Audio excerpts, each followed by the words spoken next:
person's death is not something that happens to them, it's something that happens to everyone around them. Philosophers, historians, theologians, they all wonder about death. They all look at this doorway and contemplate it. But for those who pass through it, it isn't a definite thing. It is not something that can be defined. It is simply something that is in between things, in between places, in between states of being. We often mourn because we only knew that person or who they were in this state while they were alive, and in the state that we knew them in. There is always more to realize, more to understand, and we try to while we're alive. But the dead themselves, while they don't have brains, they do have that experience of being that is so unfamiliar to the living. There are little bits left behind, and we reach out to those bits through how we knew them during life. But they feel a little bit different when they're gone and not gone, when they're here and not here. Our conception of someone's energy is not quite them. Our refutation that they are gone, while seemingly moot, is actually a deeper acknowledgement that nothing is truly gone. We wonder at the absurdity of life. We look at a hill, we look at a mountain. We can only understand it through words and concepts and through comparing it to other things. But this isn't experiencing the thing. And while logic can take us to a degree, it never allows sureness. Sureness is an experience.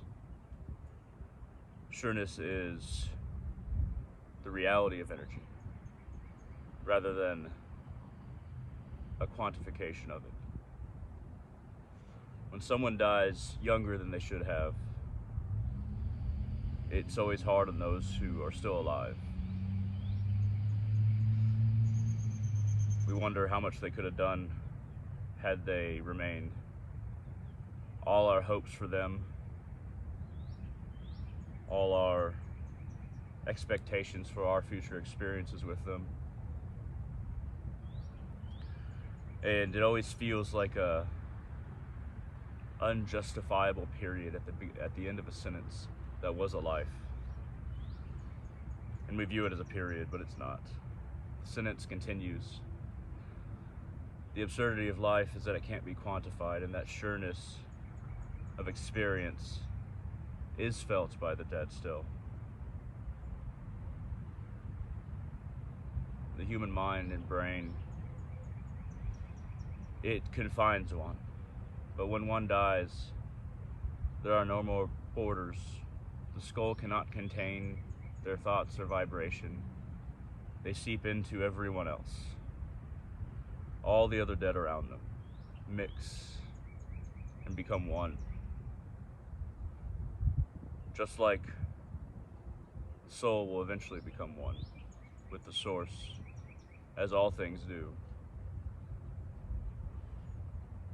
For a time, a graveyard is a graveyard, but ultimately all of material existence is a graveyard.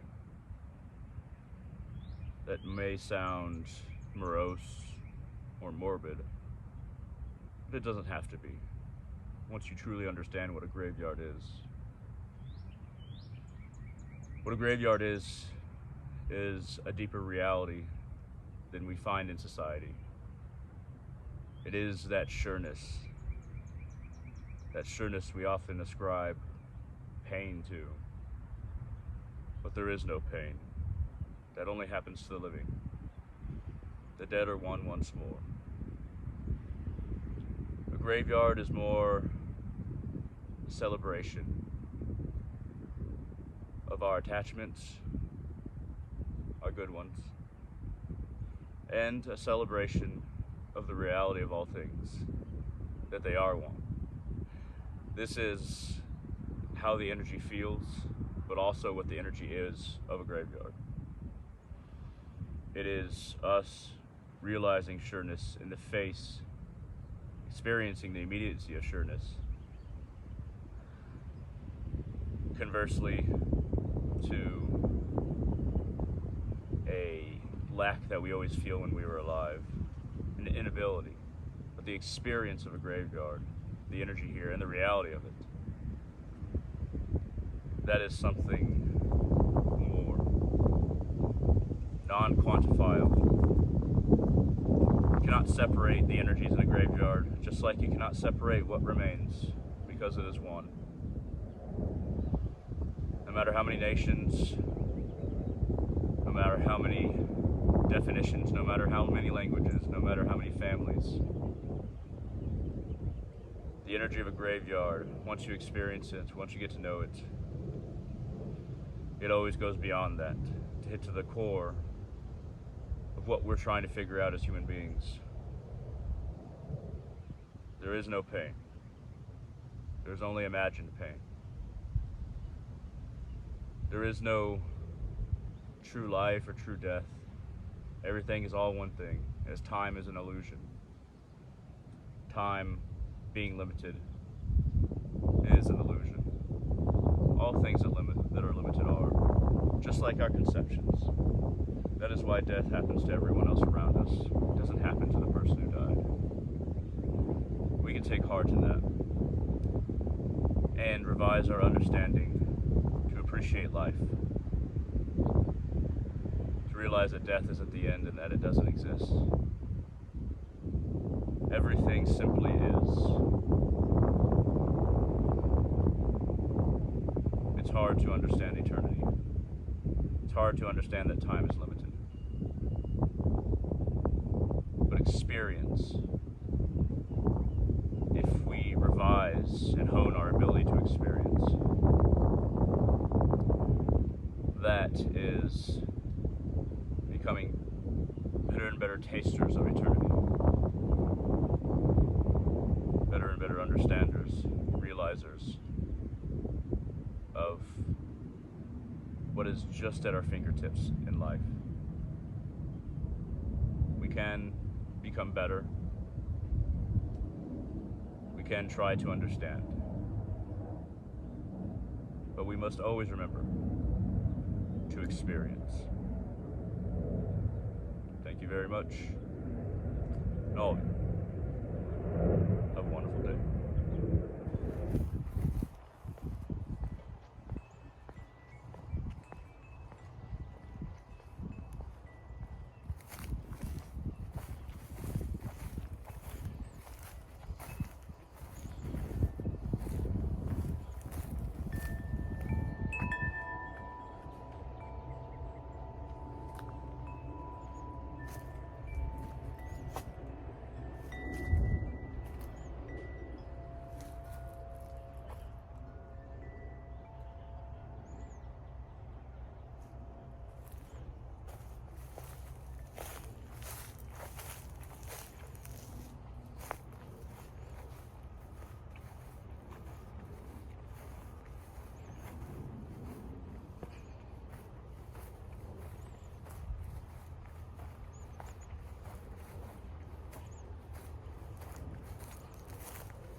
Death leaves a heartache no one can heal. Love leaves a memory no one can steal.